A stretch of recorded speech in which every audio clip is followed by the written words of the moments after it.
Picture this, a sprawling green lawn in the heart of Dorset, bathed in that gentle, golden light only a British afternoon can provide. The air is thick with anticipation, a quiet hum of excitement from a crowd clutching their heirlooms and hopeful treasures. This is the world of the Antiques Roadshow, a place where dusty relics can transform into dazzling fortunes and forgotten stories are brought back to life. It's a national institution, a comforting Sunday ritual. But on this particular day, something happened that was so unexpected, so wonderfully spontaneous, that it left even its seasoned host, Fiona Bruce, utterly breathless. For decades, Fiona has been our steady guide through this world of wonder.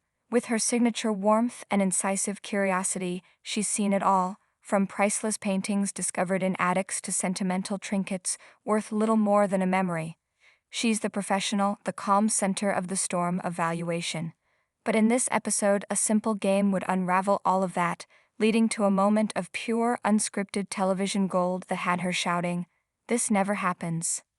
The scene was set for one of the show's most beloved segments, Basic, Better, Best. It's a deceptively simple challenge, a test of intuition, taste, and a little bit of luck. The ever-charming auctioneer, Will Farmer, a man whose passion for pottery is practically infectious, stepped forward with a glint in his eye. This time the challenge was personal. He wasn't presenting items from a stately home, he was laying out a piece of his own soul. 3 exquisite vases from his private collection. These weren't just any pots. They were the work of Truda Carter, an artist Will passionately described as an unsung hero of the pottery world. For those in the know, her name is synonymous with the vibrant, groundbreaking designs of Poole pottery. As Will placed the 3 pieces on the stand, you could feel the collective hush of the crowd. Each vase was a masterpiece of form and color, a testament to Carter's genius. Fiona leaned in, her expression a familiar mix of concentration and genuine delight. The game was afoot. "There are patterns in here that are so iconic to her," Will explained, building the suspense. He then dropped the bombshell that sent a ripple of murmurs through the onlookers. "The cheapest piece," he began, "is about £150, maybe £200 on a good day, a respectable sum to be sure." But then came the jaw-dropper. "The most expensive," he paused for effect, "is £8,000 to £10,000. The gasp was audible. The gap between the 2 figures was enormous. This wasn't just a game of spotting subtle quality. It was a high-stakes treasure hunt.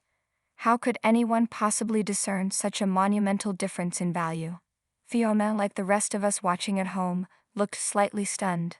The pressure was on. She began her inspection, circling the table, peering closely at the intricate patterns, the elegant curves, the glazes that captured the Dorset sunlight. Feeling the weight of the decision, she did what any of us would do. She turned to the crowd for help, hoping for a friendly tip or a gut feeling. And that's when the magic happened. She approached one woman, a spectator who had been watching intently. Posing the question, Fiona was likely expecting a simple opinion, a guess based on which one looked the prettiest. Instead, the woman replied with a statement that changed everything. In a quiet, unassuming voice, she confessed, "I was a paintress at Poole Pottery in the Delphus department." The world seemed to stop for a second. The camera zoomed in on Fiona's face as her eyes widened in disbelief. This wasn't just a lucky break, this was a 1-in-a-million shot. She had, completely by chance, stumbled upon someone with intimate, first-hand knowledge of the very pottery she was trying to value. Someone whose hands had created similar works of art. Fiona threw her head back and let out a joyous, triumphant yell that echoed across the lawn. "I've hit the jackpot." The crowd erupted in laughter and applause. Over by the display table, Will Farmer could only shake his head in playful defeat. He threw his hands up in mock surrender and declared, "I'm out, that's it." His perfectly planned, challenging segment had been wonderfully, brilliantly sabotaged by pure serendipity. Fiona, still buzzing with her incredible luck, turned to the audience and shared her astonishment. "This never happens," she exclaimed, her voice filled with genuine wonder. And her good fortune didn't even end there. The woman went on to share that her own great-grandfather had been a buyer and seller, traveling the world in search of beautiful objects.